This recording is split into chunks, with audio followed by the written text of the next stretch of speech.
Сайн байцгаана уу хүнд үзэгчдээ. Өнөөдөр бид их хүүхдийн эрүүл мэндийн үндэсний төвд судлаач ажилчнаар 1 жил ажиллаж байгаа. За Америкээс ирсэн судлаач Мэри Кэролайнтай уулзч байна. Мэри Кэролайн юг судлаач их хүүхдийн эрүүл мэндийн үндэсний төвд Luce Scholars хөтөлбөрийн хүрээнд Монголд сонсголын бэрхшээлтэй хүүхдүүдэд зориулсан нярайн сонсголын үзлэг эрт илрүүлгийн хөтөлбөрийг сайжруулах чиглэлээр ажилладаг судлаач юм. Албамагийн их сургуулийг эрдмийн амжилт хичээл зүтгэлээр нь тодруулдаг шилдэг эрдэмтэн медальтайгаар төгссөн. Тэрээр сурч байх хугацаанд сонсголын ялгаатай байдал, геронтолог, нейробиолог болон биохимийн чиглэлийн сонирхолтой болжээ. Түүний албамдах хэр айл баймин сонсгол судлалын явуулын клиник дээр хийсэн ажил нь албамдах анхны хүүхдийн сонсголын боловсролын хөтөлбөрийг эхлүүлэхэд чухал үүрэг гүйцэтгэжээ. Мөн сонсголын аппаратын хүртээмжийг нэмэгдүүлэх, олон нийтийн эрүүл мэндийн ажилтнуудын чадварыг нэмэгдүүлэх нийт $2.1 сая санхүүжилтийг босгосон байна. Тэрээр Алабамагийн их сургуульд сурч байх хугацаанд урлагийн эмчилгээгээр дамжуулан Альцгеймерийн өвчнөд үзүүлэх үр нөлөөний талаар судалгаа хийж, ахмад наснуудын мэдлэгийг нэмэгдүүлэх, хөдөө орон нутаг болон хотын эрүүл мэндийн хүртээмжтэй байдлын ялгааг үнэлэх зэрэг судалгааг хийжээ. Тэрээр мөн доктор Жак Данклийн лабораторид антибиотикт тэсвэртэй байдлын биохимийн судалгаа хийсэн. Дараа нь Мичиганы их сургуулийн Крестийн сонсголын судалгааны хүрээлэн Джонс Хопкинсийн анагаах ухааны сургууль, Харвардын анагаах ухааны сургуульд мэдрэл судлалын чиглэлээр судалгаа хийжээ.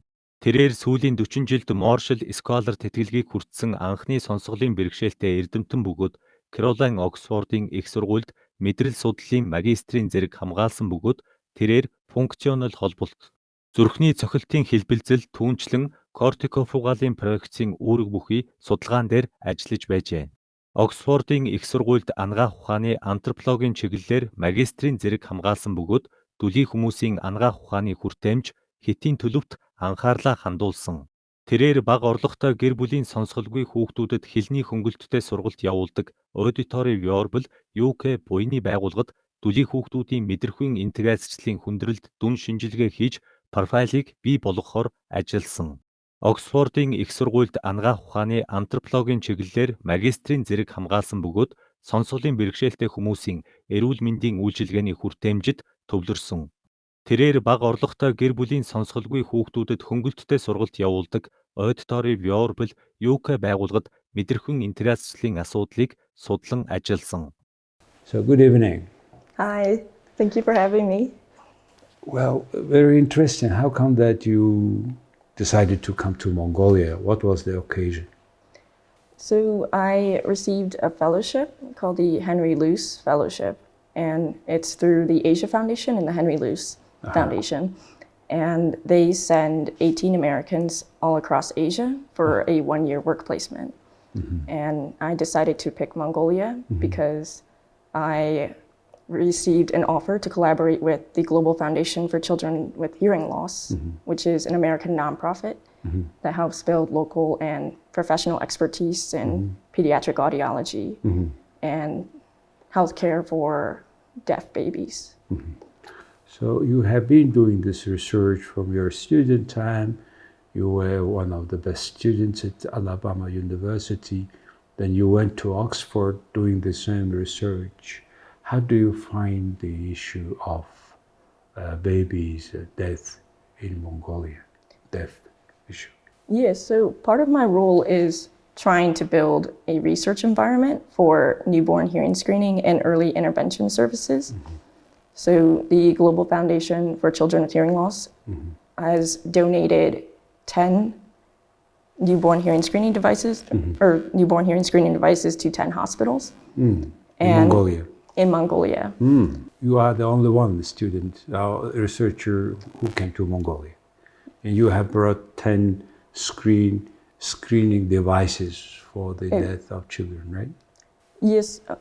So Mongolia actually has a mandate for universal newborn hearing screenings, meaning that they want to implement the ability to get newborns screened at every hospital in Mongolia.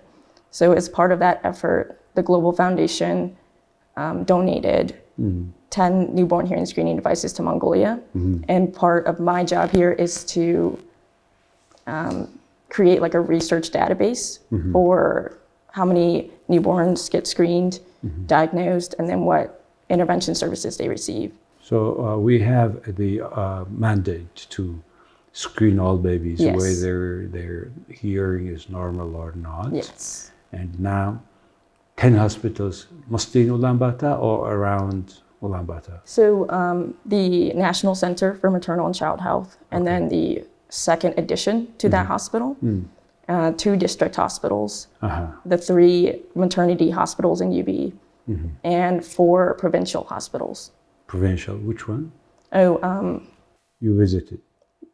yes, our Hangai, Arhangai? or Urhangai? Ornagovi. Umgabi. Okay. Orhan. Good. Okay. So you have visited yourself, and now out of many hospitals, we have 10 of them at least, they have now screening devices, right? Yes. And the others don't. Yes, the Mongolia. others don't. So still we cannot have a screening of all children, right. newborn children. Yes. So, okay, now at least 10 hospitals have these devices. Thank you for that. And you also were a part of this researching on the situation. So how is the situation with that problem of babies in Mongolia? What kind of challenges you have been facing while you're working in Mongolia? Yeah, so first, newborn hearing screenings are very important because right from the start, babies are always communicating. And there's a critical period to build those language skills. And newborn hearing screening allows parents to know about the way their child needs to communicate and the way their child hears.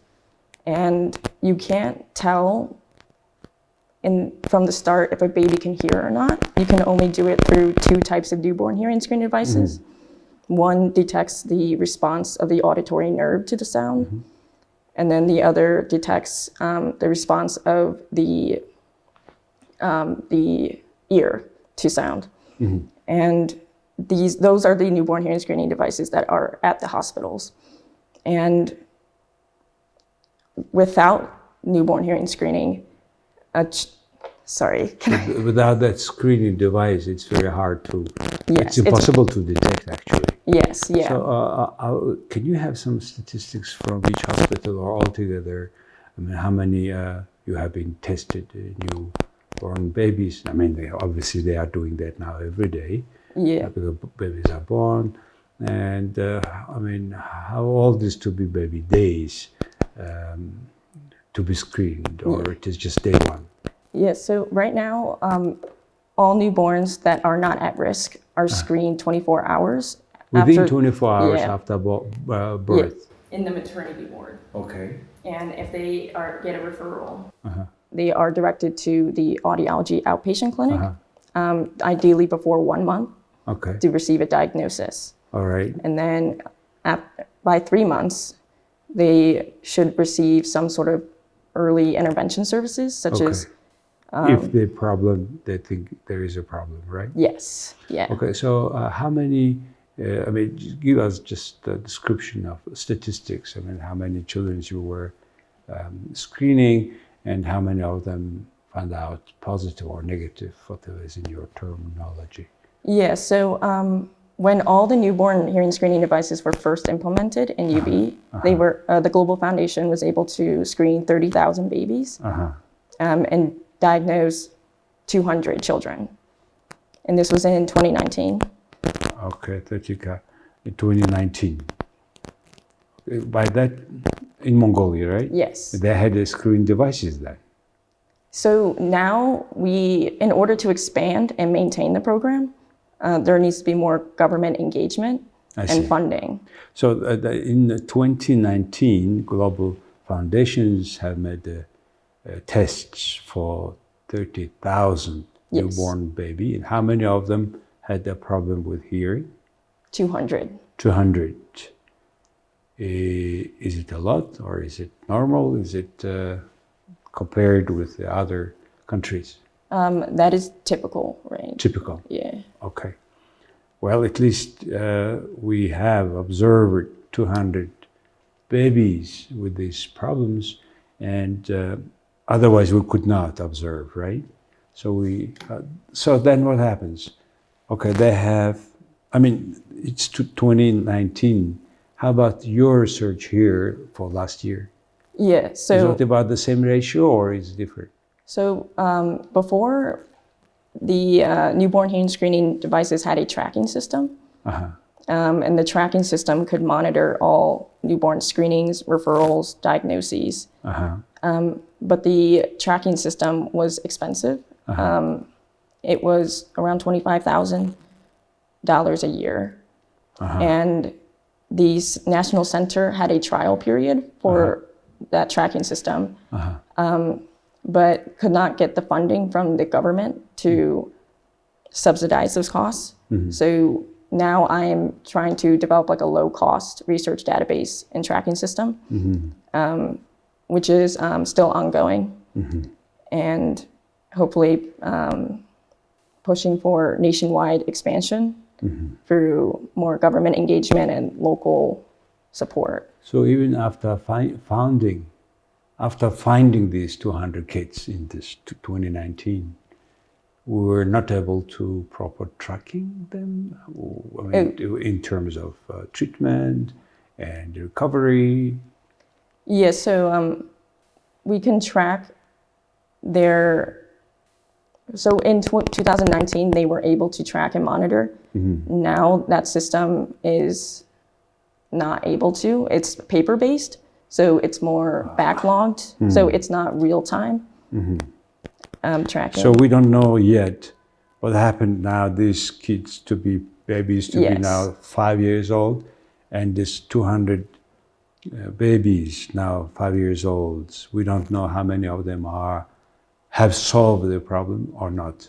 Yeah, so there's no study on the prevalence of congenital hearing loss, and there's no research on their interventions. So you think that this 200 was congenital loss of hearing? Yes. While they were in the mother inside? Not inside, right after birth. Yes. Yes. No, it means it has been. Yes. Okay. So let's talk about the U.S. In the U.S., as soon as they discover that the particular kids, the babies cannot hear, then what do they do usually? The parents obviously know that there is a problem. Yeah. And they know it immediately within 24 hours. Yes. So then what they would do? So typically they are directed to the audiologist for a full comprehensive hearing test to figure out their diagnosis, the extent of the hearing loss. And then they're directed to early intervention support services, which usually involve assistive technology like cochlear implants and hearing aids, speech therapy, and sign language for the child. Immediately. And then they will meet with other families who also have deaf children or other deaf adults. And can they recover the hearing capacity or not? So because they have discovered it very earlier, and then they go to this audiology test, etc. Is there any cases when the baby's hearing become normal? I mean, it's usually what kind of problems are there? So do you know what cochlear implants are? I don't know. What is that? So I guess I can share my family history. So in my family, there's 6 of us, 6 children. And the oldest, my brother Patrick, he was born deaf. Okay. And there were no newborn hearing screenings at that time. So my parents figured out when he was not speaking at the time that most children start speaking. Yes. And when they found out, he was directed to an audiologist where they diagnosed him as deaf. And then they Then they offered my parents the option to give him a cochlear implant. Okay. And Plant. the cochlear implant, so the way like the sense of hearing works is the sound gets collected in the ear and it goes through the eardrum. And these vibrations pass through the 3 little bones. Okay. And then these vibrations, they move the hair cells in the cochlea, which is like a fluid-shaped fluid snail-shaped organ. Okay. And then those vibrations get transmitted into electrical signals that the auditory nerve can interpret as and the sound. babies start to hearing? Yes, so babies who are born deaf might have what's called sensory neurohearing loss, which is the damage of the hair cells in the cochlea. I see. So my brother then received a cochlear implant, and he went through intensive speech therapy to learn how to speak and listen with the cochlear implant. Okay. And then he was able to speak normally? Yes, yeah. Which age? Which age did he start speaking? So he got the implant when he was 5. He started speaking right away, but the process it's long to develop the skills, because when you get the cochlear implant, it's like you're a newborn again in that sense. I see, from that time. Yes. I see. So it's like how old? 3 years old? He was discovered? He was, it was like around 3 or 4 years old, and then got the implant. When the kids start to speak, he was not speaking, then they just check it, then he goes after another 3 years becoming with more capacity. Is he now still using, or it is completely? Yeah, he's still using it. How big is that device? So I actually have a cochlear implant myself. So I'm also deaf. Okay. I was born completely deaf, and my parents were able to figure out that I was because of the experience with my brother. And so I got a cochlear implant when I was 2 years old. Okay. And I can actually show it. Yes. This is what it looks like. So basically there's a little hair on it. Basically these microphones, they pick up sound, and then they send it to this processor. And the processor converts the sounds into digital signals. And then it sends through this transmitter coil. Okay. And the transmitter coil takes those digital signals and sends it into a surgically implanted electrode, which is inserted in the cochlea. So otherwise you hear just from this one? Yes. From not on this side? So when I was 14 years old, I got a cochlear implant on this side. Okay, both. Is it difficult to have that plant? Is it difficult? Yes. If you are screened for hearing loss as early as possible and get a cochlear implant, you will have better outcomes with the implant, typically. But earlier better. Earlier better. Yes. Yeah. Yeah. So they're definitely life-changing devices, and they are not similar to hearing aids. Hearing aids amplify the sound that the hair cells in the cochlea can pick up, whereas this is more like a neuroprosthetic. It's like a prosthetic ear. It's like touching. A certain way touching the membrane, and they touch it, right? This one. Yes, yeah. It directly electrically stimulates. Wave, it stimulates that. Yeah, like through electronically stimulating the auditory nerve. So in a normal case, the babies would hear by words, but now in your case, you by that vibration, kind of. Yes, so I hear through the electrode array in the cochlear implant. So you have to get surgery to get the electrode array and the receiver into the cochlea. Okay. And so this is a magnet, so that's how it stays on my head. Magnet. And but you have already that receiver inside. Yes. So I got the receiver when I was 2 years old. 2 years old they implemented. But when you grow up, it doesn't change, but you just signal it different, right? So I was very young when I got it, so I actually don't remember what it was like. Well, for on the other ear, when do you get it? I was 14. So 14, I remember so you very remember well. That? Yes. So now with these two devices, you don't have any differences when other people speak. I mean, just other people without this, which has a normal hearing, no difference now. Looks like in terms of your... Yes, yeah, no one ever guesses that I am deaf. Wow, very impressive. Congratulations with that. And you have indeed succeeded. You became the best student of University of Alabama when you have graduated, and you have this scholarship, and you have been studying research in universities like Johns Hopkins, Harvard, and Oxford. You spent 2 years in Oxford, you said, right? Mm-hmm. What was your research there? I studied for a master's in neuroscience and a master's in medical anthropology. You made the master? You made your master degree? Yes, at the Oxford? Yes. Fantastic. If the parents could know as a Patrick later, it would be more difficult for you, right? Or not? What is Patrick doing now? No, my brother is very successful. He graduated from college and he owns his own business. Okay. Yeah. So the cochlear implant, there is a lot of factors that can affect its success beyond just the technology. So parental involvement. When you get the cochlear implant, you have to communicate with the child as much as you can to build those language skills, just like as you would with...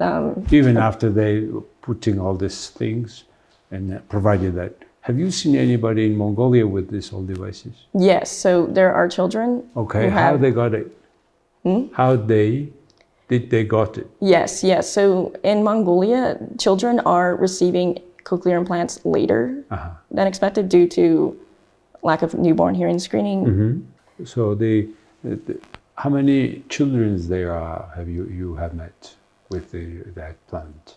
Over the year, I've met several children with the cochlear implant. Several. Yeah, so once you get the cochlear implant, you have to attend what are called mapping appointments, which optimize the performance of the cochlear implant by changing the input to the electrodes in the array. Inside. They have cut here to put this, or how they put that receiver inside of the ear?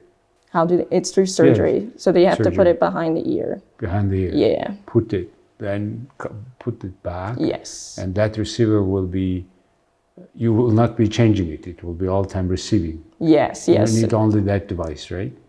Yes. The device, which is giving... The inside part does not change. It's supposed to be a lifetime device. The external part goes through upgrades, different models of cochlear implants. And all this procedure, is it expensive? Yes.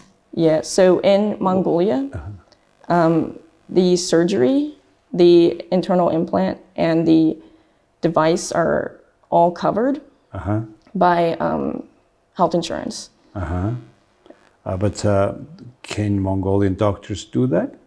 The surgery? Yes. Yes, yeah. There's a surgeon at the National Center that can... Okay, they're doing it. They are doing the same surgery. Yes, yeah. The first cochlear implant was in 2009. 2009, since 2009. Yeah. So as soon as parents discover if the baby is deaf, right? Then they can go to that doctor, get this surgery. How much does it cost here, even though insurance covers? So around, maybe you have been comparing some. Yeah, the health insurance gives 50 million tugriks around there for the surgery, the internal part, and the device. However, they do not cover replacement parts. And replacement part, yes, which are very important for a child's continual engagement. Replacement, the outside one. Replacing the outside one, the device. Yes, yeah. That device alone costs 50 million? No, the surgery and the internal part and the outside part. Altogether 50 million? Yes. It's 100% covered by Mongolian health insurance. Yeah, but the 50 million, parents usually have to decide, or parents usually have to pick a more affordable cochlear implant option rather than like the most modern one. But obviously, they have been doing it before, maybe abroad. Now, only since 2009, they perform in Mongolia. And I mean, the parents, not everybody can afford it, right? Yes, This yeah. one, in particular after replacement. Right. The So initial surgery is covered by the state Yeah. health insurance. Do you think everybody is covered? Everybody has this treatment in Mongolia? What kind of, do you see any discrepancies in this? yes, I do course. see discrepancies because at the end of the day, cochlear implants are technology, so they can break, they can fail, they can malfunction. Yes, in And- particular, a child can drop it somehow. Yes, yeah. And as a child myself, when I was a child, Yes. I went through multiple models of cochlear implants, in total 6 devices. Okay. And each time you have to get an upgrade. It's very, I think, sensitive device. Yes, yeah. It's a device that requires a lot of How much does it infrastructure cost and support. in the US? How much does it cost? In the US? Yes, so while I was here in Mongolia, I lost my left cochlear implant for the Okay. first time. Lost, okay. Yeah, so what I did is I had to contact my health insurance, and the cost of the replacement of the processor was $10,000 US dollars. 2,000. Yeah.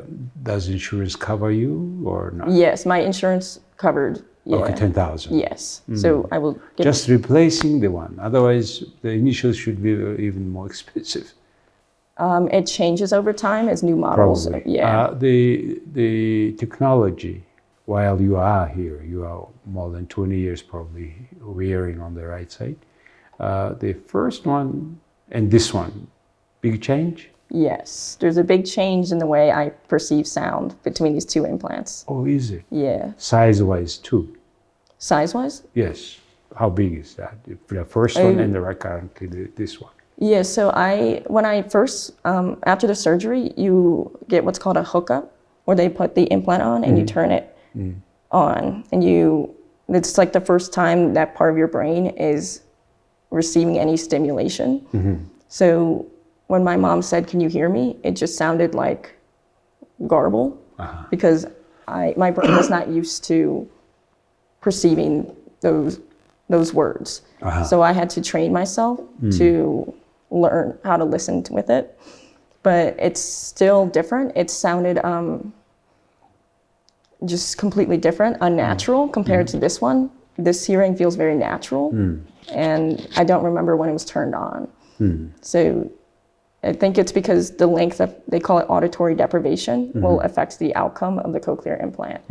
But I still use it because I love to listen to music, so it still provides like a... You put with the, how you listen to music to your ear? Oh, yes, yeah. To ear. I actually have Bluetooth in these, so I can stream from my phone to... It has a Bluetooth. Yes, yeah. So on the phone you can hear itself. Yes, yeah. What a friendly device, Yeah. is it? Very interesting. So you have gone through this yourself, your brother. Now you try to help people like in Mongolia. And what you found out? What is your main conclusion? What Mongolia should do better? Or what is your concern? That's really I'm interested to know. Okay, yeah.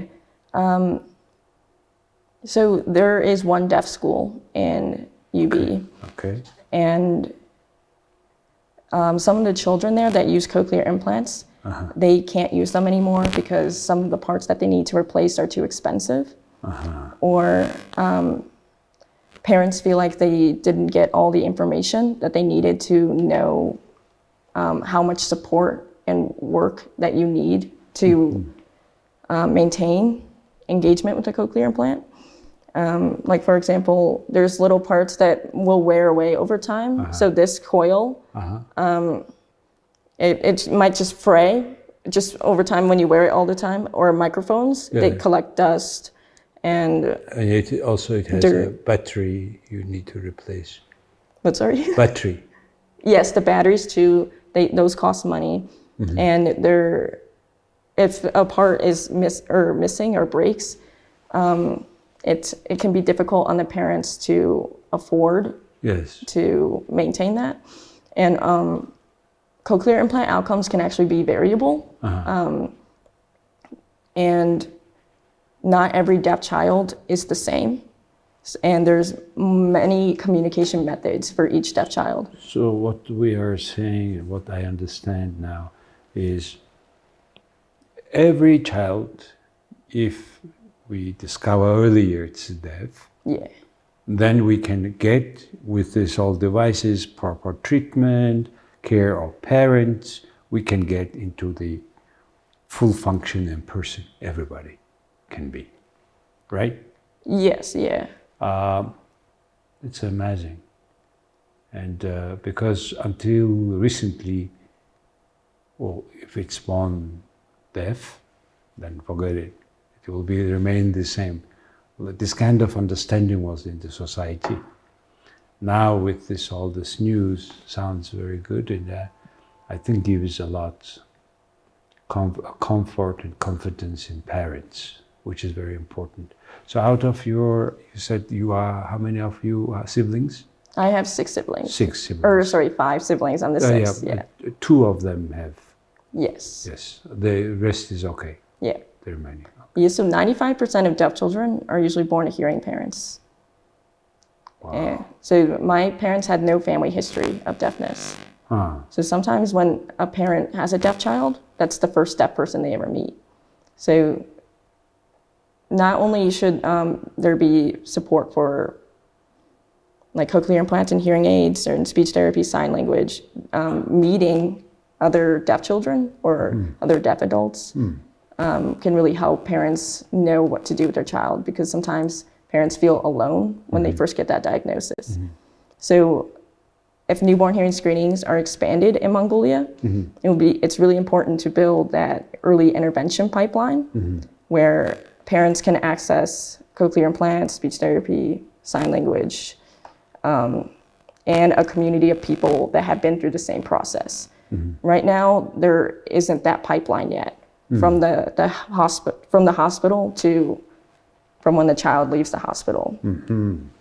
So far, Mongolia can have a screening for newborn babies, for deaf or not, only in 10 hospitals. Yes. With the devices you have brought. The Global Foundation. Global Foundation had supported. That device was expensive, probably. Yes. Yes. Okay. Yeah. Well, anyway, very, very impressed. So, what is your next plan now? Very soon you will leave Mongolia, right? Because the scholarship terms is finished. And what is next? I mean, I hope to continue the research here, or building capacity to be able to follow these children to make sure that they get the right support they need. Wow, thank you. It's a great. You are encouragement for many children, big hope for parents as well, and I'm very impressed with your enthusiasm, encouragement, and I would like to congratulate you with that, and I would like to thank you for coming to my show. And really, we have been arranging it for several times, right? And I'm so glad that finally we made it. I'm very happy you had me here. Thank you, Мэри. Thank you. Thank you. За хүнд үзэгчдээ их сонин нэвтрүүлэг та бүхэн сонслоо. Ихээс өөрөө төрхтөө дүүний энэ охин ердөөсөө 2-3 настайд нь мэдээд тэг холбогдох арга хэмжээг шинжих ухаанч авчдаг юм байна. Тэгээ энэ охин Чикагод байдаг. Тэгээ бүр өөр штатд очиж их сургуулиуд өгсөн. Дараа нь дэлхийн алдартай сургуулиудад очиж судалгаа хийгээд тэгээд Оксфордод мастераа хийгээд тэгээд Монголын хүүхдүүдэд туслана гэдээ явж байна. Их сайхан нэвтрүүлэг боллоо. Та бүхэн таалагдсан гэдэгт найдаж байна. Ямар ч тэгсэн бид нар ер нь бол хүүхэд төрхөөсөө хэрвээ юм сонсдгоо бол мэдээд засах боломж аль хэдийн байгаа юм байна. Баярлалаа. Хам богдуул хатан туулгуулын хөвөөндөх цэнгэг агаартай бүсэд байрлалтай. Хүүхдэд ээлтэй хотхны төлөвлөлт болон эрүүл амьдралын хэм маягийг эрхэмлэгч та бүхнийг King Tower апартментийн 5 дугаар ээлжийн орон сууцнд урьж байна. Амар тайван амьдрал, аян давтагдшгүй